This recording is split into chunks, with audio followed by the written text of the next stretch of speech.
Assalamualaikum warahmatullahi wabarakatuh. A'udzu billahi minasy syaithanir rajim. Bismillahirrahmanirrahim. Baiklah. Innal hamdalillah nahmaduhu wa nasta'inuhu wa nastaghfiruh wa na'udzu billahi min shururi anfusina wa min sayyi'ati a'malina. Man yahdihillahu fala mudilla lahu wa man yudlil fala hadiya lahu. Asyhadu an la ilaha illallah wahdahu la syarika lahu iqraran bi rububiyyatihi wa jalalihi wa asyhadu anna sayyidana Muhammadan abduhu wa rasuluhu al-mustafa sa'ir khalqihi. Allahumma shalli wa sallim wa barik wa sallim wa karim ala syafi'ihi wa habibihi sayyidina wa habibina wa syafi'ina wa qurrati a'yunina wa maulana Muhammad wa ala alihi wa ashabihi wa man tabi'ahum min jami'i ummatihi amma ba'd. Ma'asyiral muslimin, saudaraku sekalian seiman, seagama, seakidah, bil khususnya al-fakir hormati para sesepuh, para asatid, para tokoh agama, juga tokoh masyarakat, aparatur pemerintahan desa setempat, Bapak RT, Bapak RW, juga yang al-fakir hormati bapak-bapak yang lainnya yang mohon maaf tidak disebutkan satu persatu, dengan sedikit pun tidak mengurangi rasa hormat al-fakir, dan tak lupa kepada para pemuda generasi penerus agama bangsa dan negara, para jamaah sekalian yang dimuliakan oleh Allah, yang al-fakir hormati rahimakumullah wa hadakumullah wa hafizakumullah. Segala puji adalah bagi Allah. Hanya Allah yang berhak dipuji, yang pantas dipuji, karena memang Allah maha terpuji, dan karena memang puji-pujian itu milik Allah. Maka oleh karenanya ketika siapapun mendapatkan pujian dari siapapun, seyogyanya lah agar pujian yang didapatkannya itu dari orang lain segera dikembalikan kepada yang berhak menerimanya, yaitu Allah yang maha terpuji, dengan ucapan alhamdulillah. Segala puji bagi Allah, segala puji milik Allah, segala puji hak Allah. Selawat beriring salam semoga tetap dilimpahkan selalu atas panutan kita yang mulia, paduka alam, baginda tercinta, ikutan kita, qudwatuna, uswatuna, suri tauladan bagi kita, untuk kita contoh akhlak dan ibadahnya, Nabi agung kekasihnya Allah, Nabi besar Muhammad sallallahu alaihi wasallam beserta seluruh keluarga beliau, para sahabat beliau, dan seluruh pengikut beliau, yang mudah-mudahan kelak di hari kiamat kita, keluarga kita, anak cucu kita, mantu-mantu kita, keturunan kita, orang tua kita, para sesepuh kita, paman bibi kita, kakak adik kita, saudara-saudara kita semuanya, baik saudara dari ibu ataupun saudara dari ayah, semoga semuanya mendapatkan syafaatul uzma dari beliau, mendapatkan air telaga beliau, dikumpulkan di bawah aras Allah bersama orang-orang yang dicintai oleh Allah, yaitu para nabi, para siddiqin, para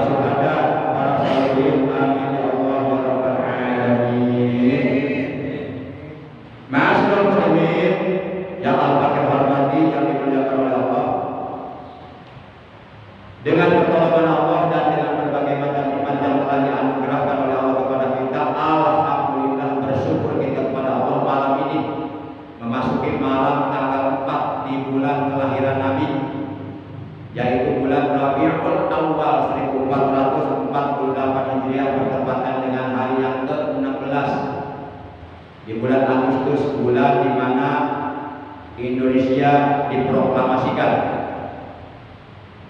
Dan tahun ini sudah tahun 2026. Indonesia merdeka pada tahun 1445. Berarti kemerdekaan Indonesia telah berlangsung selama 81 tahun. Mudah-mudahan negara kita, bangsa kita selalu berada dalam lindungan Allah, selalu dijaga oleh Allah, dijauhkan oleh Allah dari malapetaka, bencana, dari hal-hal yang tidak diinginkan oleh kita semuanya. Dan negara kita dijadikan negara yang baldatun thayyibatun walaupun ghafur, yang seluruh bangsanya, seluruh rakyatnya mereka beriman dan bertakwa kepada Allah Subhanahu wa taala, menjalankan perintah-perintah Allah, menjauhi larangan-larangan Allah, sehingga pintu-pintu keberkahan dari langit dan bumi oleh Allah dibuka semuanya untuk bangsa kita. Amin ya Allah ya rabbal alamin. Ma'asyiral muslimin rahimakumullah wa hadakumullah wa hafizakumullah. Dan tali rutin kita malam ini adalah pertemuan yang ke-408. Jadi kita sudah ngaji selama 408 kali. Ini bukan sesuatu yang mudah. Enggak semua orang bisa istiqomah. Allah memberikan rezeki berupa istiqomah dalam kebaikan hanya untuk orang-orang yang Allah pilih, hanya untuk orang-orang yang Allah cintai. Dan mudah-mudahan kita termasuk orang-orang yang dicintai oleh Allah, termasuk orang-orang yang dipilih oleh Allah untuk istiqomah sampai akhir hayat, meninggal dunia nanti dalam keadaan husnul khatimah. Amin ya Allah ya rabbal alamin. Para jamaah, bapak-bapak, saudaraku yang dimuliakan oleh Allah, mari kita awali taklim rutin kita malam ini sebagaimana biasa, yaitu dengan pembacaan Ummul Quran, dengan pembacaan sholawat walaupun singkat sebagai tanda cinta kita kepada Nabi kita, dan dengan mengistiqomahkan zikir jalalah. Pahalanya kita hadiahkan untuk seluruh ahli keluarga kita, terutama untuk kedua orang tua kita yang sangat amat berjasa di dalam kehidupan kita, juga untuk guru-guru kita dan saudara-saudara kita yang sedang sakit. Semoga Allah lekas disembuhkan dari sakitnya, dipanjangkan umurnya dalam taat ibadah kepada Allah dan Rasulnya, dan semoga selalu berada dalam lindungan Allah, dijauhkan oleh Allah dari hal-hal yang buruk, dari berbagai macam penyakit. Bil ghadiyatil Fatihah. A'udzu billahi minasyaitonir rajim. Bismillahirrahmanirrahim. Alhamdulillahirabbil alamin. Arrahmanir rahim. Maliki yaumiddin. Iyyaka na'budu wa iyyaka nasta'in. Ihdinas siratal mustaqim. Shiratal ladzina an'amta 'alaihim ghairil maghdubi 'alaihim waladdallin. Rabbi ighfir lana wa liwalidayna. Amin. Ya Rasulullah, ya Habibullah, ya Rasulullah, ya Habibullah, Muhammad ibn Abdillah, Muhammad ibn Abdillah, Muhammad ibn Abdillah, Muhammad ibn Abdillah.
perkara-perkara yang dapat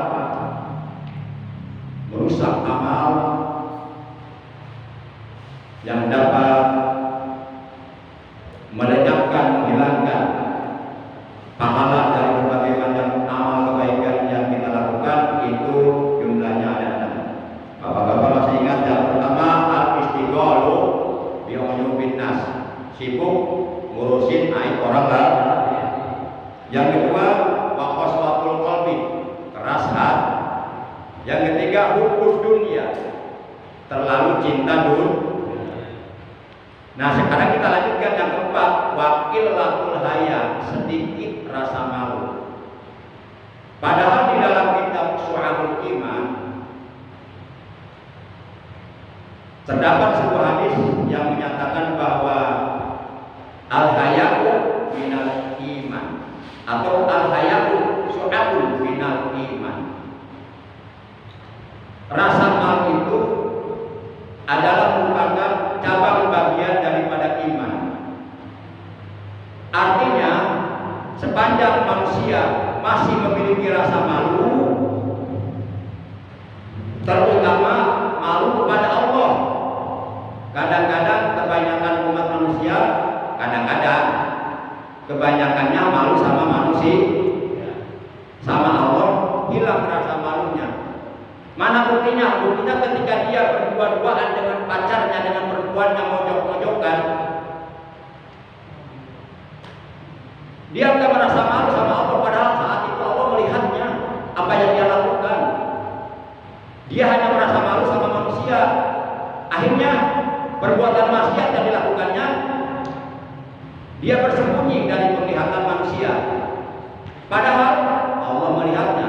Kenapa saat itu ketika berbuat maksiat tidak ada rasa malu sama Allah? Padahal Allah Maha melihat. Allah selalu menjadi saksi atas apapun yang kita lakukan, dan itu pasti ada balasannya. Bapak ya'mal misqala dzarratin, Bapak ya'mal misqala dzarratin syarran yarah.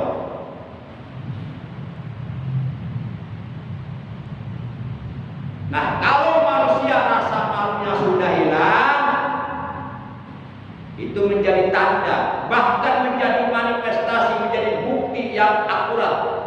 Boleh jadi imannya pun sudah hilang. Mana contohnya? Orgil. Apa tuh orgil? Orang gila. Dia punya rasa malu nggak? Rasa malunya hilang nggak? Dia nggak sholat merasa malu nggak orang gila? Nah, kalau ada orang meninggalkan sholat nggak rasa malu, biasa saja berarti sama dengan orang, ya kan? Benar nggak?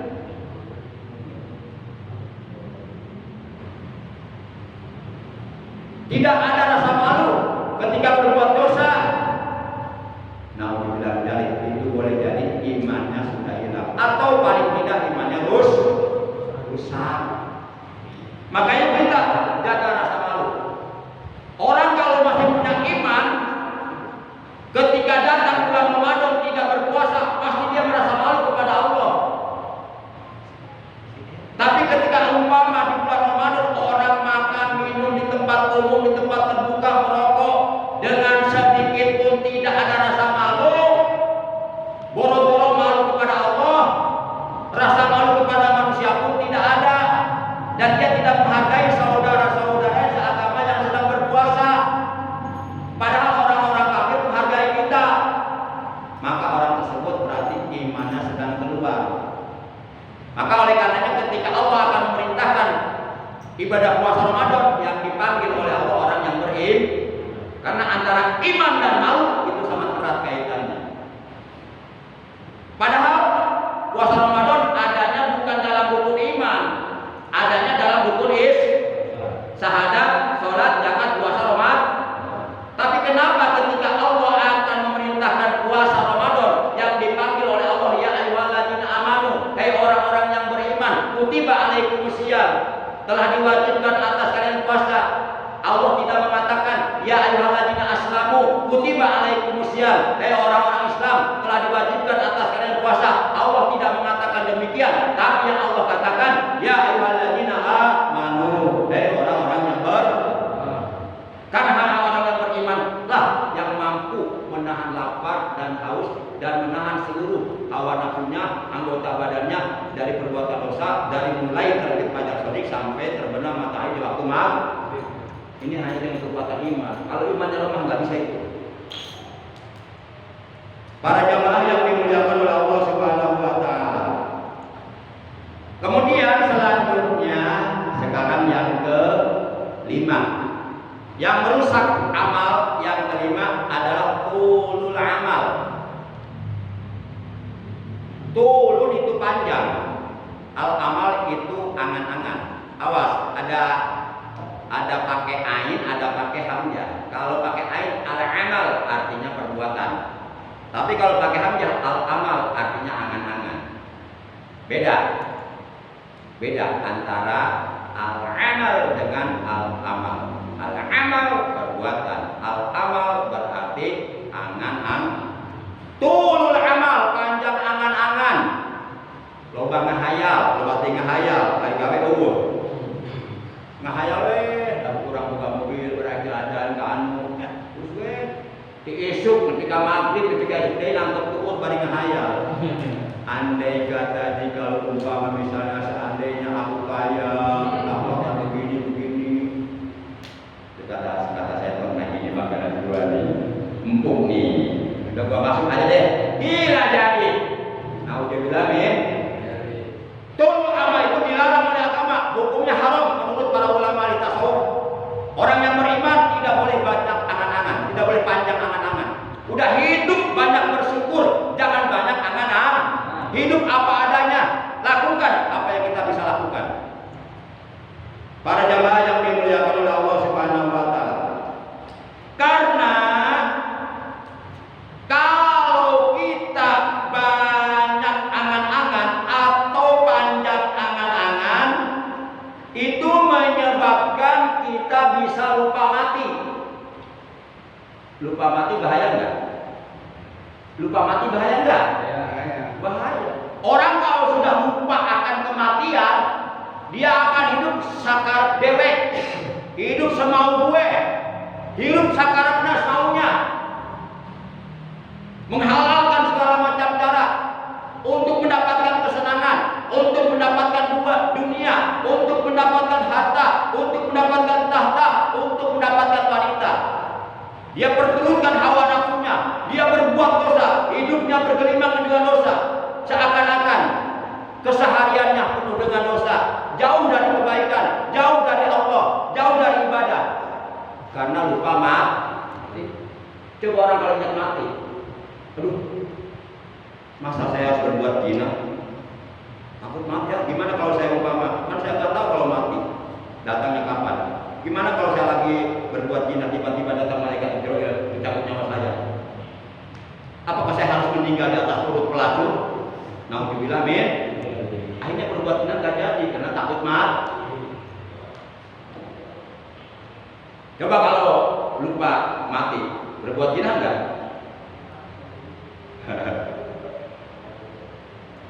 Para jamaah yang dimuliakan oleh Allah Subhanahu wa taala. Sehingga Rasulullah Shallallahu alaihi wasallam panutan kita beliau pernah mengingatkan dalam sabdanya. Jumudul ain min qaswatil qalbi. Wa qaswatul qalbi min kasratil junub. Wa kasratul junub min nisyanil maut. Wa nisyanul maut min tulil amal. Wa tulul amal min hubbid dunya.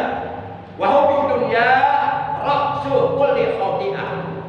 Kata Rasulullah, jumudul ain, bekunya mata, min qaswatil qalbi, itu disebabkan kerasnya hati. Orang kalau hatinya keras, sekeras batu karang di tengah laut pasang, itu dia sulit untuk bisa menangisi dosa. Hese yang menjadikan dosa teh, kita ciri hatinya keras. Tapi kalau orang hatinya lembut, mudah menangis. Lihat orang lain berbuat dosa, dia nangis. Tiba-tiba meneteskan air mata membasahi pipinya. Itu orang kalau hatinya lembut. Sanajan istighfar 1 juta kali, cuma bisa jadi. Tewas Athena, sehingga hati yang keras membuat mata menjadi beku. Beku dengan luar kerjai. Nah, jadi jumudul ain, bekunya mata, min qaswatil qalbi, itu disebabkan kerasnya hati. Dan kerasnya hati itu pun ada penyebabnya. Kata Nabi, wa qaswatul qalbi min kasrati junub. Kerasnya hati itu disebabkan banyaknya melakukan perbuatan dosa. Kalau kita selalu berbuat dosa, melanggar apa-apa yang dilarang oleh Allah, melanggar apa-apa yang diharamkan oleh Allah, dilabrak terus, dan berbuat dosa dengan cara meninggalkan kewajiban-kewajiban yang telah diwajibkan oleh Allah, juga berbuat dosa terhadap sesama manusia, menggunjing, menggibah, menipu, menyakiti, menghina, mencela, menjolimi. Nah, kalau orang terlalu banyak berbuat dosa, itu dapat menyebabkan hatinya menjadi keras. Nah, supaya hati kita nggak keras, yuk jaga diri kita dari melakukan perbuatan dosa. Supaya hati kita lembut. Kalau hati lembut, itu mudah untuk menangisi dosa. Orang hatinya lembut, istighfar aja bisa sambil nangis. Bisa sambil nangis. Masya Allah, kalau hatinya lembut. Kemudian banyaknya melakukan perbuatan dosa itu pun masih ada penyebabnya. Apa penyebabnya? Kata Nabi, wa kasratu junub min nisyanil maut. Banyaknya melakukan perbuatan dosa itu disebabkan karena lupa mati. Jadi lupa mati menyebabkan kita banyak berbuat dosa. Banyak berbuat dosa menyebabkan hati kita menjadi kerasnya hati menyebabkan menjadi bekunya susah untuk menangisi dosa. Dan kemudian lupa mati itu pun ada penyebabnya. Kenapa banyak orang lupa mati? Coba jujur aja Pak, jawab ya, jujur ya. Jangan ada dusta di antara kita ya. Oke? Setuju kita jujur ya. Karena jujur itu akhlak Rasulullah. Ya, sifat wajib Rasulullah itu asyidik, jujur. Oke, jujur. Bapak hidup sehari semalam 24 jam. Nah, lebih banyak mengingat mati apa lebih banyak mengingat urusan dunia? Oh, apa di bawah dunia? 24 jam, 1 jam 60 menit. Berarti 60 menit yang 24 jam berapa ribu menit tuh? Nah, ingat mau tak orang berapa menit? Apa sajam, apa semenit?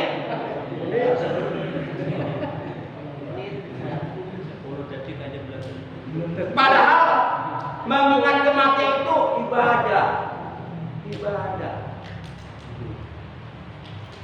Masya Allah. Nah, orang kalau lupa mati itu menyebabkan dia banyak berbuat dosa. Dan lupa mati itu pun masih ada penyebabnya. Apa penyebabnya orang banyak lupa mati? Enggak ingat mati sehingga berbuat dosa terus. Kata Nabi, wanis jamul maut min tulil amal. Lupa terhadap mati itu disebabkan panjang angan-angan, loba teu ngahayal, hayang loba teu ngahayal. Hari gawe males. Hari rokok yang Samsung. Hari darah yang sok kepala. Hari ngahayal kebaikan namun. Nah, ngahayal kebaikan. Hari kebaikan mah bahasa lain teu ngahayal. Tidak amun 500 juta hidupnya mulai hak gitu. Kita mau ulang hayal bahasa ngajak niat baik dalam hal kamu ngahayal mah begitu menang 5 juta melaksanakan ngahayal unggul. Emang orang begitu, orang kalau lagi miskin mah omongannya begitu. Aing lamun beulhan aing kabeh randa kawin bae. Begitu kumaha boro-boro kawin randa, anak yatim datang ge ditekek ku manehna.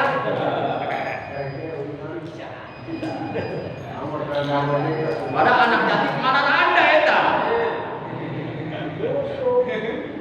Kemudian panjang angan-angan itu pun masih ada penyebabnya. Nah, jadi yang harus kita jauhi penyebabnya. Penyebab yang menyebabkan kita panjang angan-angan. Apa penyebab panjang angan-angan? Kata Nabi, wa tulul amal min hubbid dunya.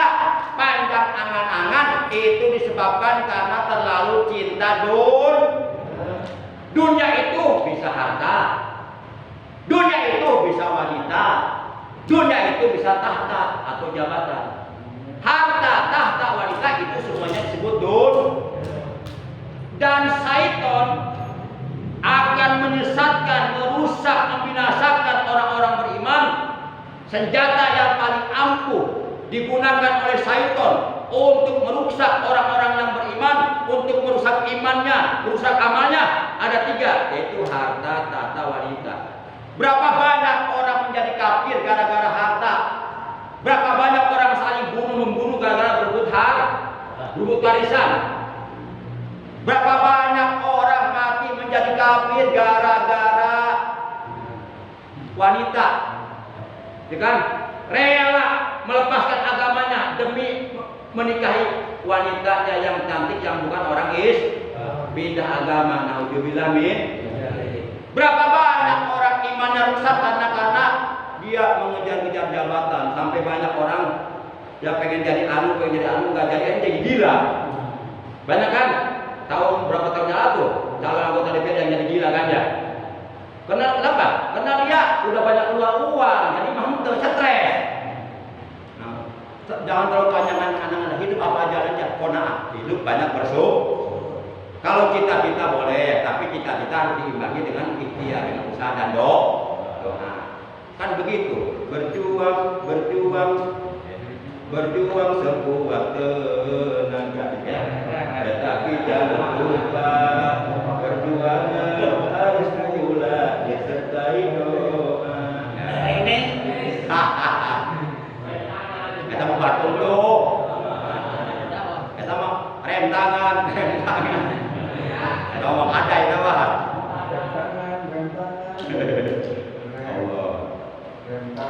Kemudian kata Nabi, wa hubbud dunya ra'su kulli khoti'ah.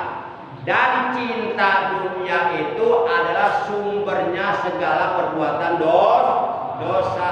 Orang kalau terlalu cinta dunia, dia akan lupa diri dan akan menghalalkan segala macam cara untuk mendapatkan dunia. Masa bodoh dengan hukum haram, masa bodoh dengan larangan Allah. Yang penting keinginanku tercapai mendapatkan dunia. Itu orang kalau terlalu cinta. Bahkan perkara yang baik aja akan dibisniskan jadi dunia. Akhirnya bukan program, jadi proyek. Non sih intinya, dulu kata apa maksud baik? Para jamaah yang dimuliakan oleh Allah Subhanahu wa taala. Dunia ini adalah salah satu dari sekian makhluk yang Allah ciptakan yang dibenci oleh Allah. Para ulama sufi, apalagi para ulama ahli mukasabah, yakni para ulama sufi tingkat tinggi, disebutnya ulama ahli mukasabah. Mereka bisa melihat dengan mata batin, bukan dengan mata kepala. Mereka bisa melihat apa yang tidak bisa dilihat oleh orang lain, tapi dia bisa melihatnya dengan mata batin karena ketajaman hatinya. Mereka melihat dunia ini seperti tumpukan bangkai. Makanya orang beriman kalau manusia hidupnya hanya sekedar mengejar dunia, meninggalkan ibadah, itu kata para ulama, orang tersebut harga dirinya tidak lebih jauh dari apa yang ia keluarkan dari dalam perutnya. Apa tuh? Yang kita keluarkan setiap pagi dari dalam perut apa itu? Nah, kalau orang hidup nak timbang bikin isi betul, harga dirinya terjauh di anti kalau terjauh betulnya. Naon bedanya dengan binatang? Binatang bikin sholat ke? Ente.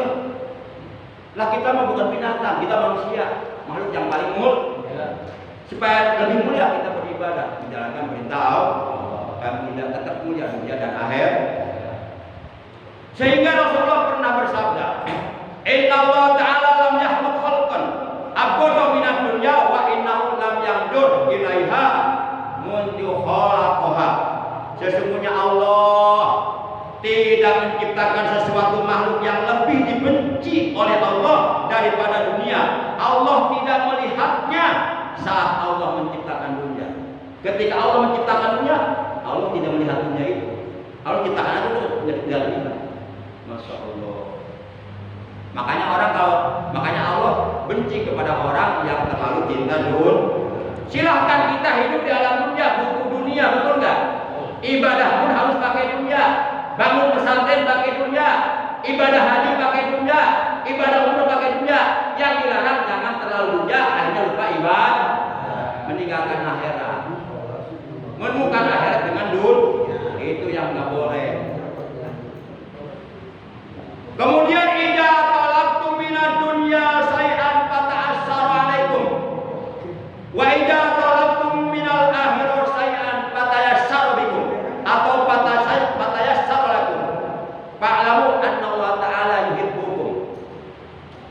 Jika kamu mencari dunia sukar bagimu untuk memperolehnya.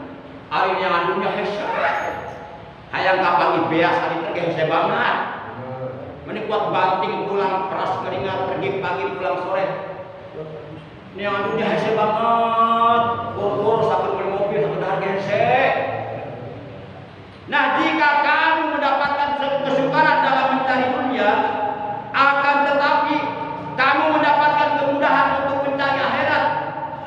Sarajan neangan dunia hese, hirupna malarat, hayang dahake hese, kadang-kadang sehari makan saya tidak dimasalahkan. Tapi dia tetap ketika mau melakukan ibadah sangat gampang. Babari karena ngaji, babari karena sholat duha, babari karena ibadah. Nah, kalau ada orang seperti ini, kata Nabi, Paklamu maka ketahuilah oleh kalian, Anna Allah Ta'ala yuhibbukum, bahwa sesungguhnya Allah mencintai kamu. Berarti cirinya, tandanya orang yang dicintai oleh Allah adalah orang tersebut mencari dunia susah, tapi untuk akhirat gampang. Ini yang ngambil hese, tapi satu ibadah gampang. Kita ciri orang yang dicintai oleh Allah. Nah, mudah-mudahan kita termasuk orang seperti ini. Dari emang nyambut hese.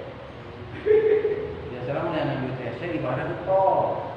Kalau gitu ya. Nggak begitu. Atau pokok jemalah atau ibadah dia. Atau kita sakyun di dunia, wasakyun di akhirat, dunia hatilah. Pokok tersolat, pokok jemalah tersolat deh. Atau balang sakyunnya akhirat. Ada orang kafir mana? Tersolat deh, pantas. Menang berbalutha, senangna di dunia, surgana di dunia. Urang malah tersolat deh, tunggutan manehna. Atuh, rugi dunia akhirat. Kita dagang kado di daguan tinggi isu di maghrib, kalau dia aja ninggalkan sholat duhur, sholat asar. Emang kado bakal nulungan ke kiamat. Waktu sholat tinggalkan kaduna. Masya Allah. Gimana kita ya? Para jamaah yang dimuliakan oleh Allah Subhanahu wa taala. Man asbaha wa dunya akbaru hammihi falaysa min Allah bisain. Barang siapa urusan dunia menjadi tujuan dan kesibukan utamanya, wa uljima qalbahu arba'u syarrin, maka akan melekat pada hatinya 4 perkara. Jadi kalau kita memposisikan urusan dunia itu lebih utama daripada urusan akhir, jadi kita mengutamakan, mementingkan urusan dunia daripada urusan akhirat, maka akan melekat di hati kita 4 perkara. Apakah gerangan yang 4 perkara tersebut yang akan melekat nempel di hati kita? Yang pertama, hammun la yanqati'u anhu abadan, kegelisahan yang tidak akan pernah hilang. Hirupna gelisah wae, resah wae, teu aya ketenangan, gundah-gulana, resah gelisah, hese sare. Padahal mah gampang lah dalam bahasa Arab. Ya, lamun imah isya gampang. Wudu. Angkat ke sajadah, sholat wudu 2 rakaat, terus maca Quran. Takarat menang surat ya tunggu. Sare. Atau zikir, putar tasbih. Takarat menang 100 tasbih murah. Sarean. Atau hadir di pengajian. Entah di pengajian lo baru sadar ya. Coba kamu di dangdutan mah. Sarengan, masalah giras. Ingat duduk. Halus kita halus.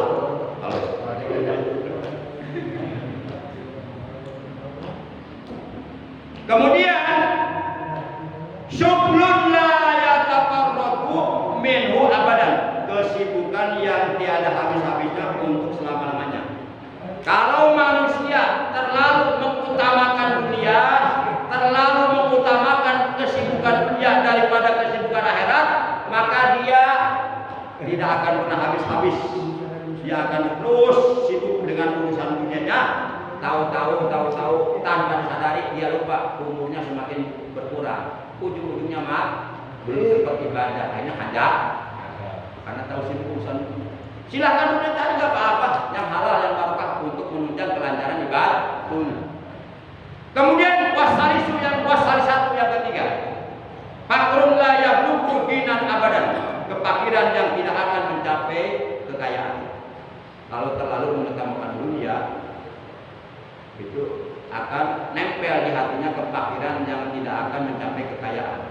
Walaupun sudah kaya secara materi, tapi dia tetap akan terus merasa Yoga hiji hayang tuh, yoga 2 hayang til, terus kurang.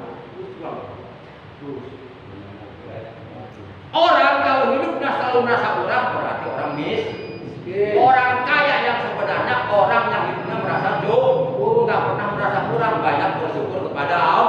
Walaupun secara materi orangnya miskin malah, tapi hatinya kaya. Yang terakhir, hukum dunia rasulul khati'ah fa'alaikal i'rad anha. Cinta dunia adalah pangkal perbuatan dosa. Cinta dunia adalah pangkal perbuatan dosa. Maka oleh karena fa'alaikal i'rad anha, maka wajib atas kalian berpaling dari cinta dunia, yakni kita tidak boleh terlalu cinta dunia. Dunia dicari sekedarnya saja sesuai kebutuhan hidup. Hari ini kita butuh makan 2 kali, udah dapat udah, dan mental lebih udah.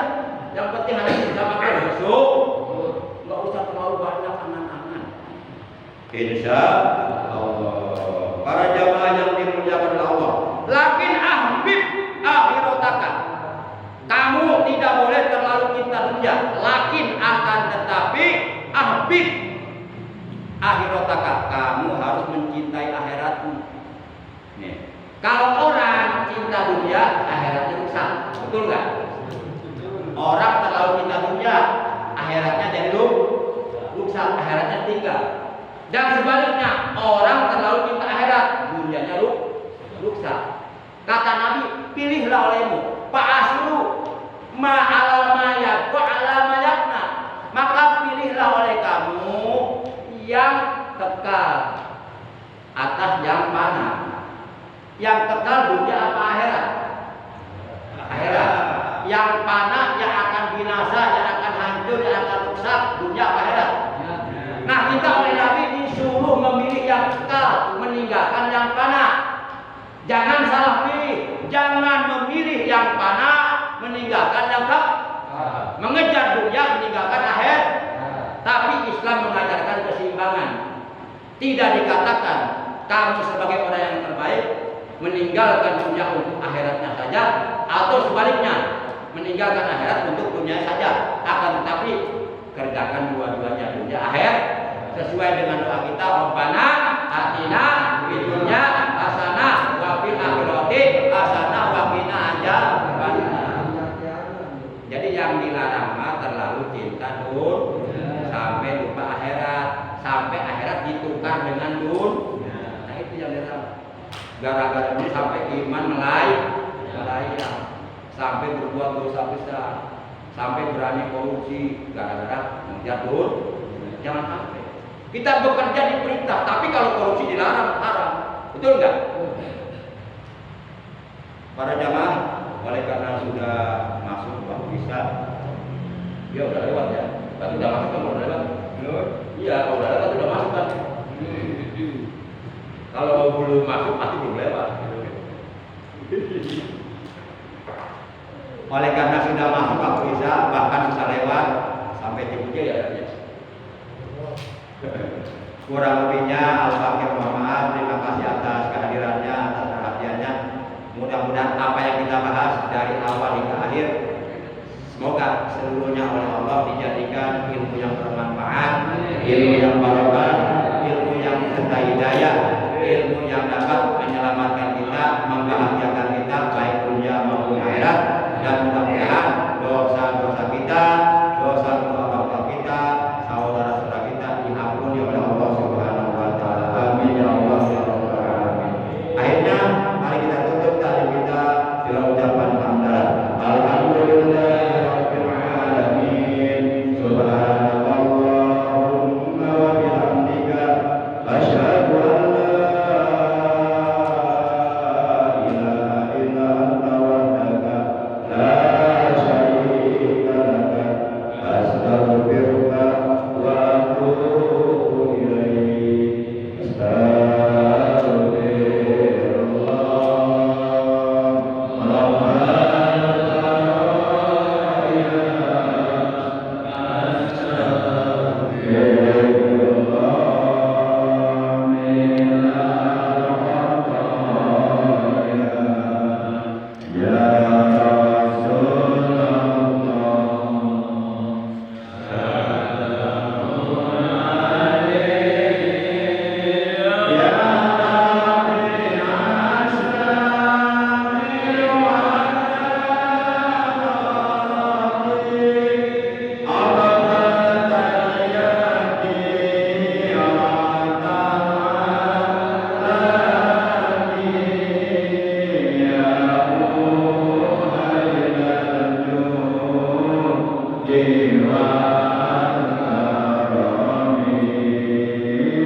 Demikian, terima kasih. Dan Allah